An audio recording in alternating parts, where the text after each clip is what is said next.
All right, let's get into it. Today, we're basically performing a psychological autopsy on one of the most terrifying figures in comics, Kid Miracle Man.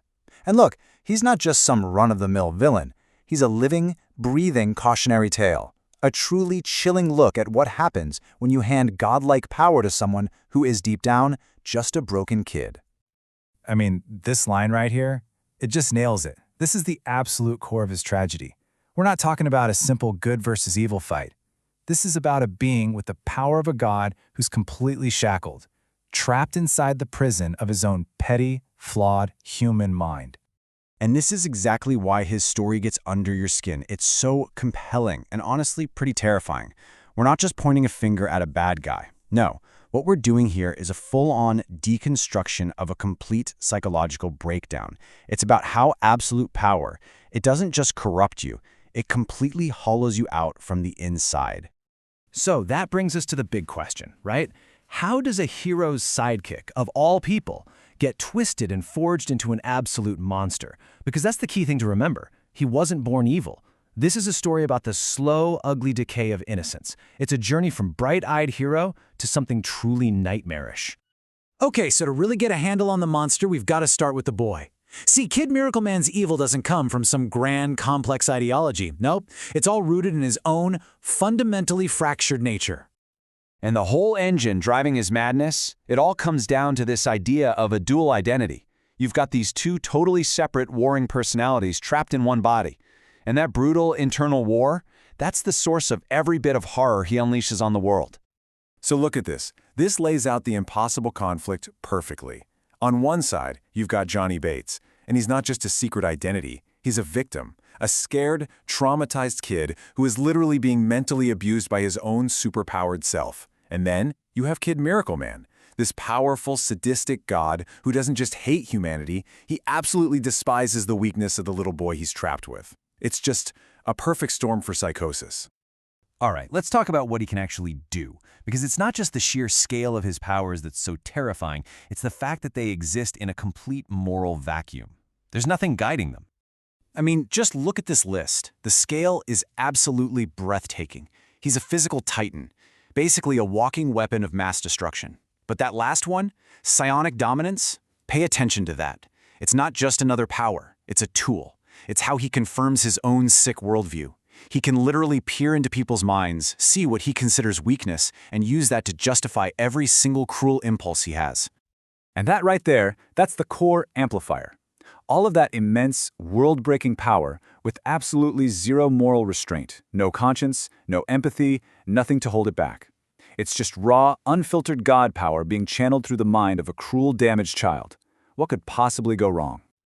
So now that we have a pretty clear picture of what he is, it's time for the autopsy. Let's really dissect how he became this thing and trace his slow, horrifying slide into pure evil.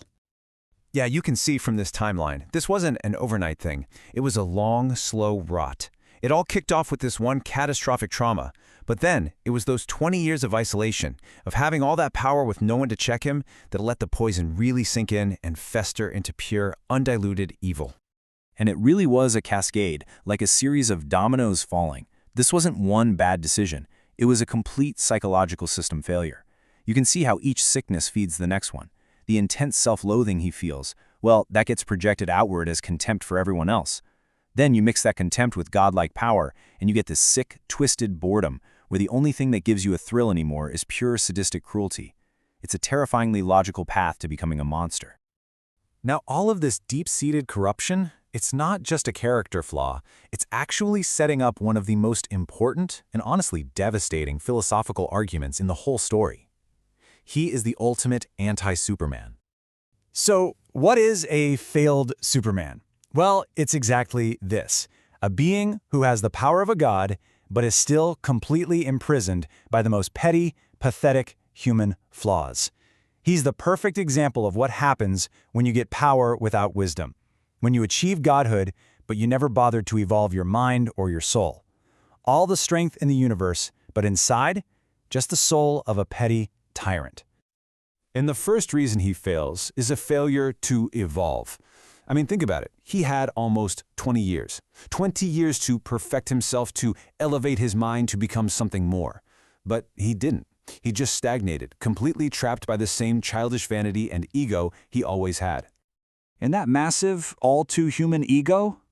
Well, that becomes his Achilles heel. And the irony is just perfect, isn't it? A being who thinks of himself as a flawless god, whose number one trait is vanity, is ultimately brought down by a childish slip of the tongue. One little mistake in a moment of pure rage. And really, this all boils down to a failure of imagination on a catastrophic scale. His power never became this tool for transcendence or creation. It just stayed this raw, untamed, tiger-like force. And what did he use all that incredible power for? The most boring, mundane goal you can think of, becoming a rich, nasty CEO. This quote just drives the whole point home. His failure is total. It's proof that it doesn't matter how much physical power you get. If you don't do the hard work of conquering your own inner demons, you're still trapped. You're still just as small, just as petty as you ever were. Okay, so for our final section, let's zoom out a bit. Let's place this modern monster in a much older tradition. Because if we look at him through the lens of history, we can really start to see what he truly represents. Now this is really cool. This table shows how our whole idea of the devil has changed over the centuries. You see, we've gone from believing in an external monster to an internal, psychological one. And Kid Miracle Man, he's the modern version. He represents a world where the scariest evil isn't some demon from hell. It's just a regular human given way too much power. The devil, in this story, is us. So when you boil it all down, his story is really a modern Faustian bargain. Sure, he never signed a contract in blood with a demon, but he still made a deal. Think of it like a loan. He got instant gratification, power, knowledge, pleasure. But the collateral he put up? That was his humanity, his empathy, his ability to grow as a person. And when the collateral is that high, well, foreclosure is pretty much guaranteed.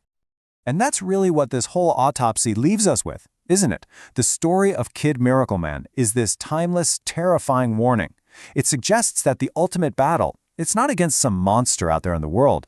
It's against the darkness we forge and allow to fester inside our own hearts. It's a heavy thought to end on.